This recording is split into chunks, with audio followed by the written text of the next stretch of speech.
Hey kids, here comes lesson 3.3. We are starting some multi-step equations. What I mean by multi-steps are equations that have two or more transformations or steps.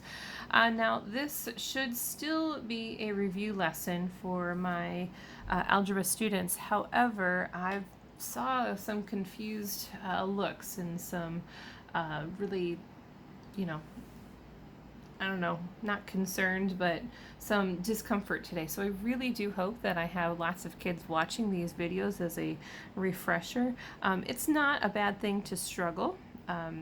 It's a good thing actually for you to think hard about things.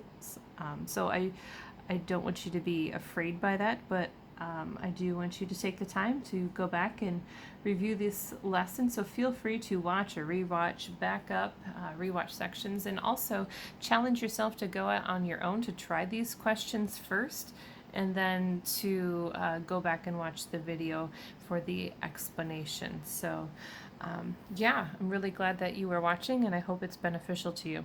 So the basic premise is that when you are solving multi-step equations, you should simplify the equation first. So what I mean by that is if there are parentheses for the distributive property, you should handle those first. Combining like terms, you should take care of these things first.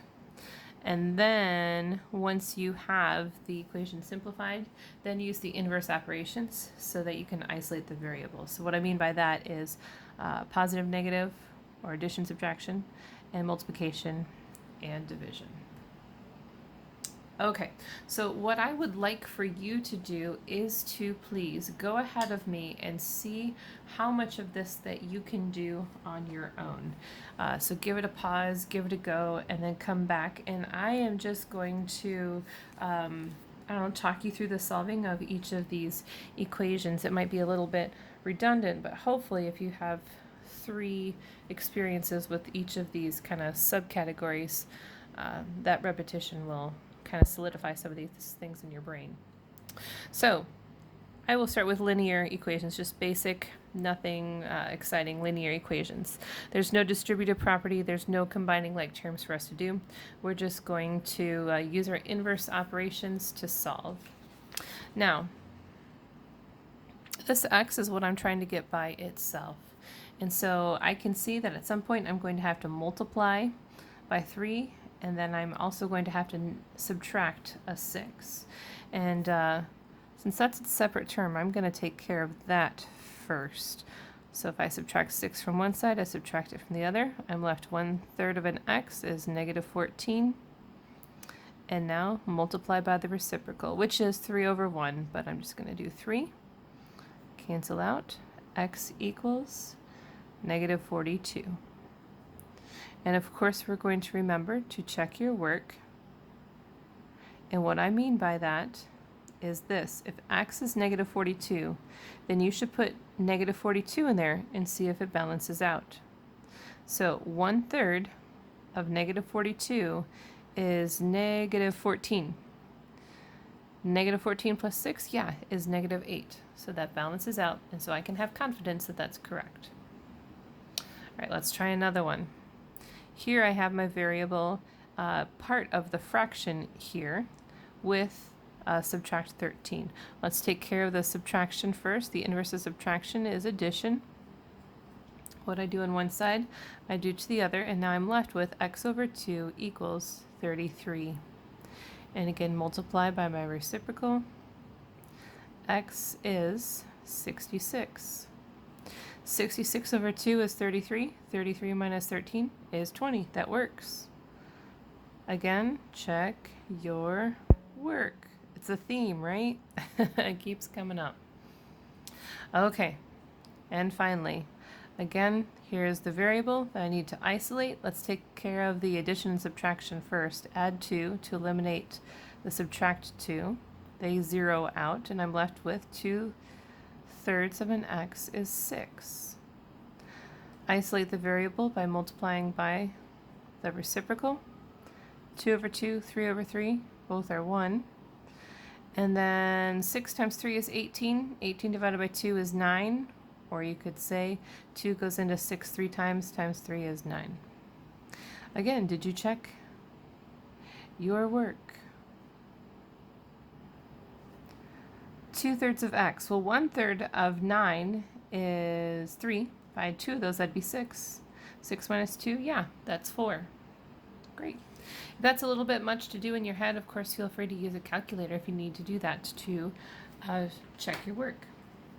So now we are going to start, pardon me, combining our like terms. And what I mean by that is I have 7x's here and also negative 3x's there. So truly I have 4x's. And then the rest of the equation comes down unchanged, just as it's typed on the worksheet. And now I have an equation just like the top row. This is the x that I want to isolate. Take care of the negative 8 first by adding 8 to each side. 4x is 32. Divide by 4, because 4 over 4 is that one x that we're solving for. 32 over 4 is 8. Check your work. 7/8 is 56. I need to write that down. 3/8 is 24.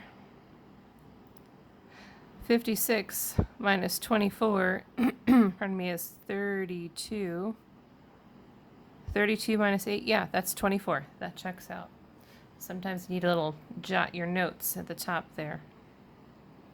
Okay, so similarly, again, this is a positive 2. The sign precedes the number in the term. 2x minus 3x. So that's negative 1x, or we would just write that negative x. And everything else comes straight down, just as it's typed. And so let's eliminate this positive 5 with a negative 5. What I do on one side, I do to the other. And remember, when I have a negative variable as a solution, I can make that positive by switching the sign on the other side of the equation. The long explanation for that is we're multiplying each side by a negative or a negative 1, however you want to think about it. Check our work. 5 plus, this would be negative 2 plus 3. 2 negatives make a positive. 5 less 2 is 3 plus 3 is 6. Yeah, that balances out. This last one involves fractions. We don't need to be afraid of fractions.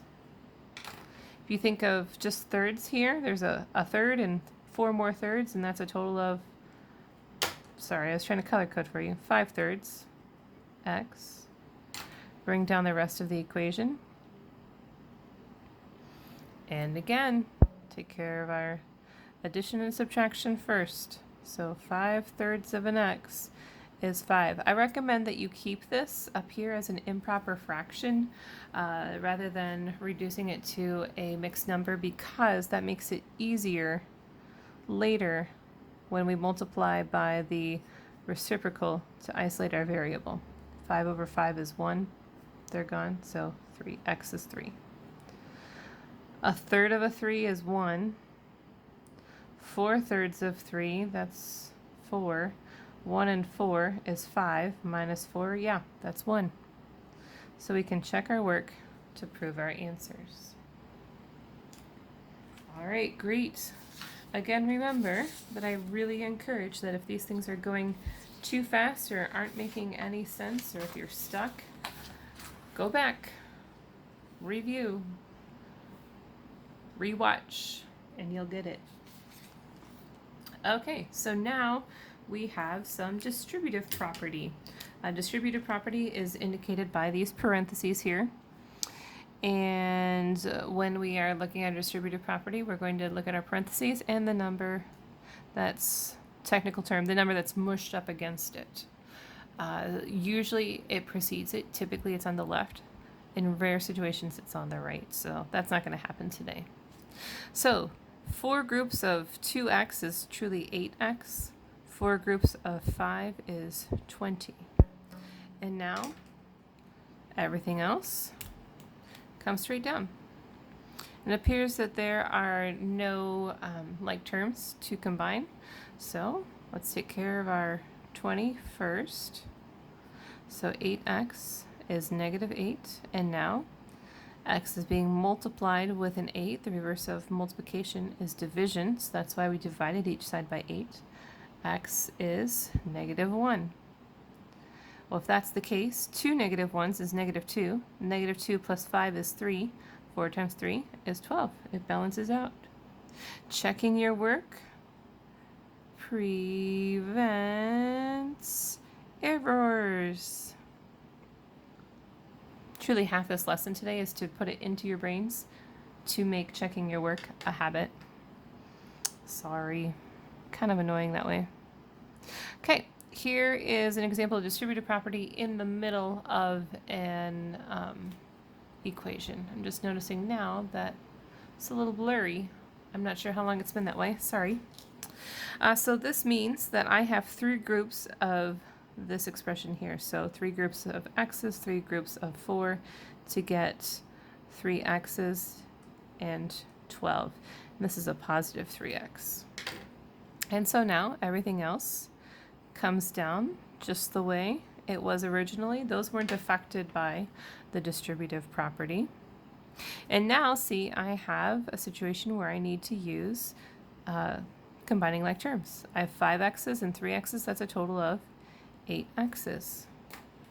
And again, everything else comes straight down. Now I have a pretty simple equation that I can solve. 8x equals 16 divided by 8 to get x is 2.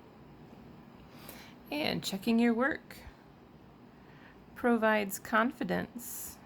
You can be confident in your answer by checking it and proving it. So you can say with authority what you believe your solution is. Okay, we'll do one more of these just to give you some confidence in practicing too. That'll give you some confidence. 2 groups of this. So 2 3x's is 6 x's. 2 1s is 2. Everything else comes down. Give it a look. Yeah, I need to combine. Oh, nuts. Sorry, guys. Trying to keep my color coding consistent. There you go. Sorry. 6x less 1x is 5x's. And 2 is 17. Take out that 2. 5x is 15. X is 3. Great. Hey, checking your work improves learning too. It's great formative assessment for yourself. You can see as you go if you know what you're doing. And if not, you can stop and learn it again. Don't stop and give up. Stop and learn it again. Okay.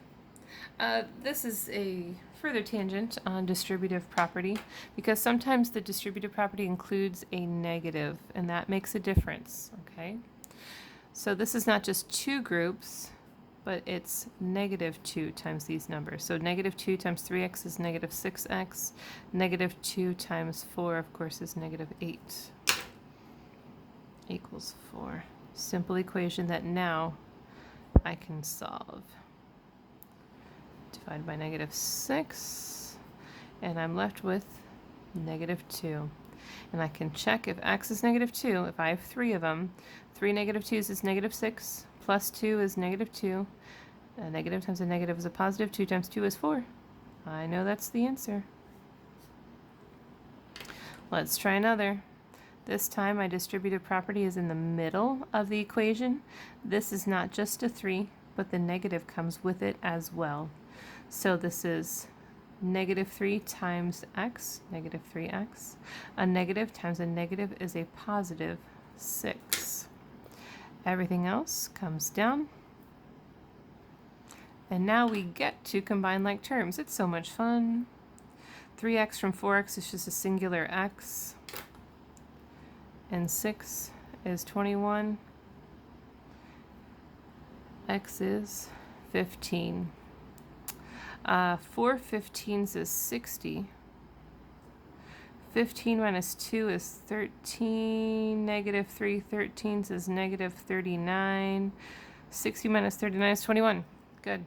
That worked out. Whew, that's kind of tough.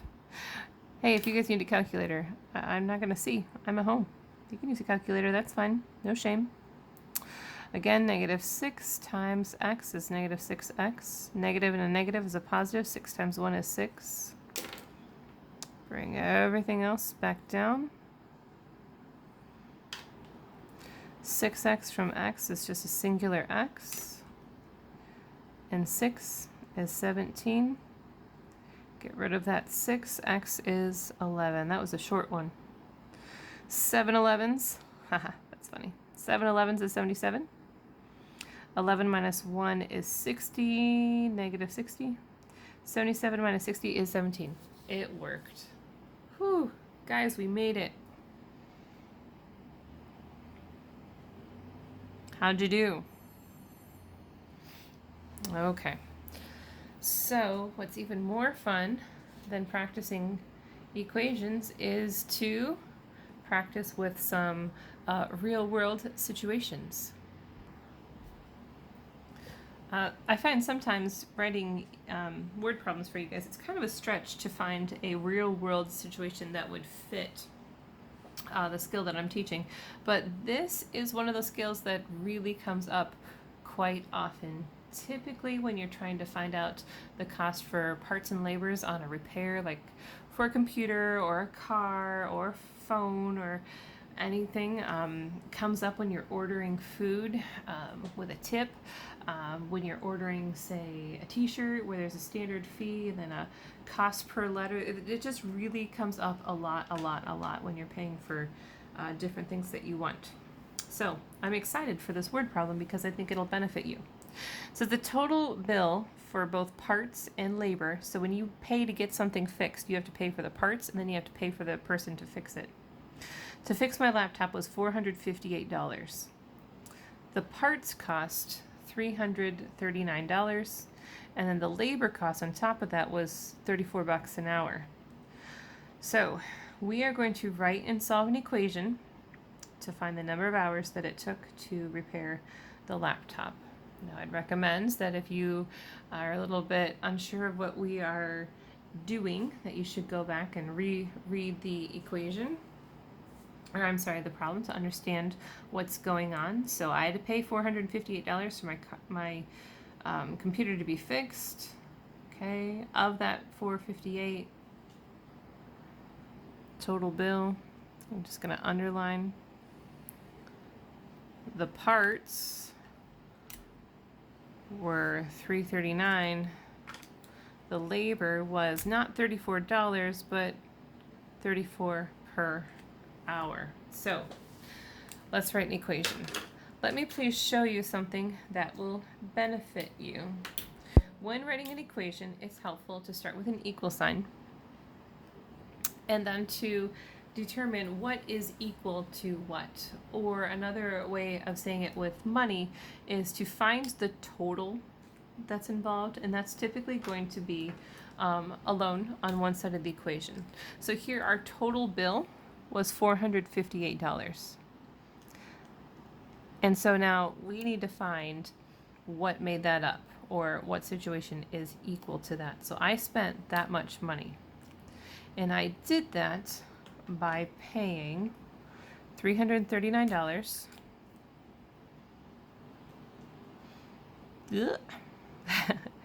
And then in addition to that, I paid $34 per hour, but we don't know how many hours it took to repair the laptop. So the I don't know, the unknown, is the variable. And now we have an equation that we can use to solve our problem. Subtract off that 339. Whoa, I'm having a hard time with that 9. I think that's 119. I hope is 34x. Divide by 34, divide by 34. And this comes out to be 3.5 is x, or x is 3.5.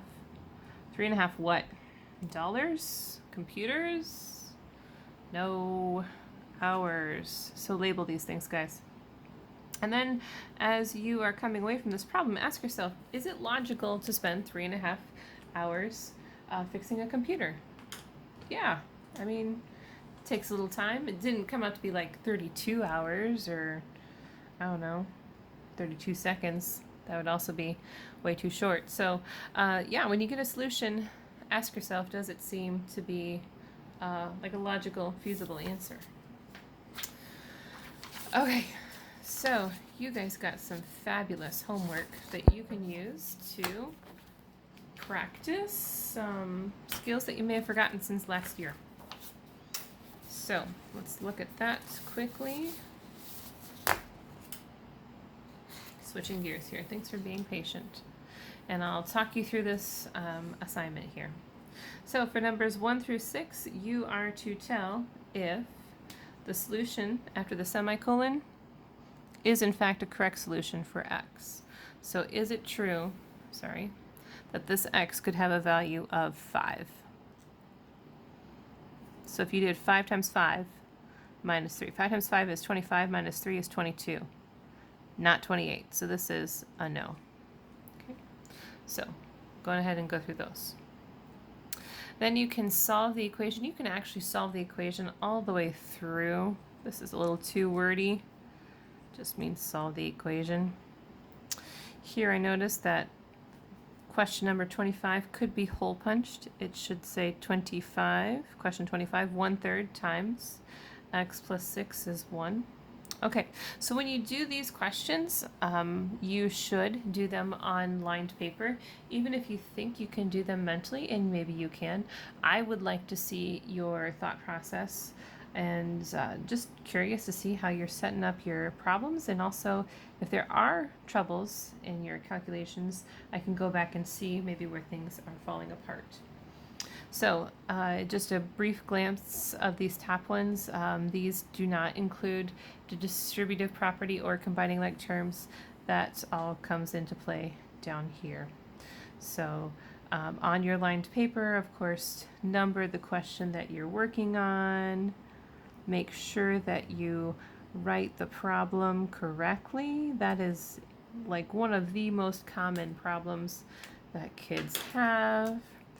And then do your actual problem. Again, this is on your lined paper, but I'm just doing this as a demonstration. To get the answer is 5. Don't just abandon ship at that point. Check it. 5 minus 4 is 1. 1 times 2 is 2. So you'll have this on your lined paper, but on the front of your worksheet, please write that answer here, so that I don't have to go through all of your work for all 60 of my students to find your solutions. Okay, so for this next section, I would like for you to please solve these using any strategy, but then I would like to challenge you to write an algebraic equation to represent these situations. And I'll be looking forward to chatting in class about which strategies you used to solve these equations. So I hope that was helpful to you. If you still have lingering problems or questions, please don't hesitate to email me at drones@d231.rochelle.net. You are never a bother to me. In fact, I would be thrilled to help you, so don't be bashful. And of course, you know where to find me at school. Happy to help anytime. Thanks, guys. Have a great night. Bye.